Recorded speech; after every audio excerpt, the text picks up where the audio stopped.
Bonsoir à toutes et à tous. Monsieur le maire, chers collègues, donc nous avons reçu le document qui vient d'être projeté là à 16 heures aujourd'hui, donc on n'a pas eu le temps d'examiner chaque chiffre avec la précision qu'il méritait. Mais revenons à l'essentiel. Pour commencer, je voudrais rendre deux hommages.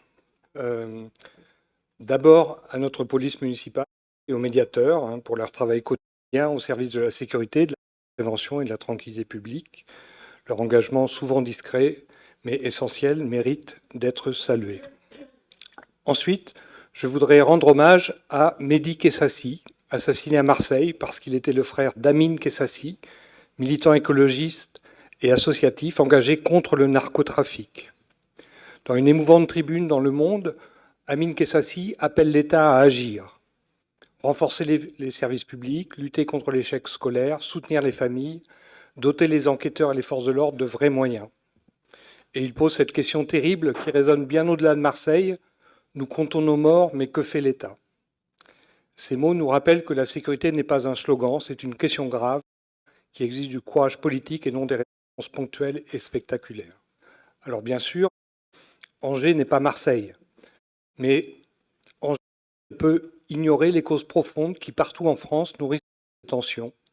Là où les services publics reculent, où les inégalités s'installent, où les plus jeunes n'ont plus de perspective, la violence finit par trouver sa place. Notre responsabilité est donc double, traiter l'urgence, oui, mais aussi agir sur les racines du problème. Les opérations de coup de poing contre les deals, par exemple, sont nécessaires, elles rassurent, elles limitent l'installation durable des trafiquants, mais elles restent ponctuelles. On disperse un point de deal et il réapparaît ailleurs. Ce sont des actions utiles, mais insuffisantes pour créer un changement durable. Et c'est pourquoi nous avons besoin d'une police réellement ancrée dans les quartiers, visible, régulière, identifiable par les habitants, une police qui connaît les acteurs locaux, les dynamiques de rue, les tensions qui montent, une police qui n'intervient pas seulement quand tout s'embrase, mais qui prévient, qui écoute, qui apaise. La sécurité ne repose pas seulement sur l'intervention et sur la répression, elle repose aussi sur la relation, sur la confiance et sur la présence humaine. Mais même une bonne police de proximité ne peut pas tout, car les causes sont plus profondes. Une partie du problème relève de l'éducation, de l'égalité des chances et de cette ségrégation scolaire qui perdure dans notre ville. À Angers, nous savons que certains établissements concentrent les difficultés. Il n'est que de regarder les indices de position sociale des écoles. Cette concentration alimente un sentiment de relégation chez de nombreux enfants et adolescents qui ont le sentiment d'être assignés à un destin.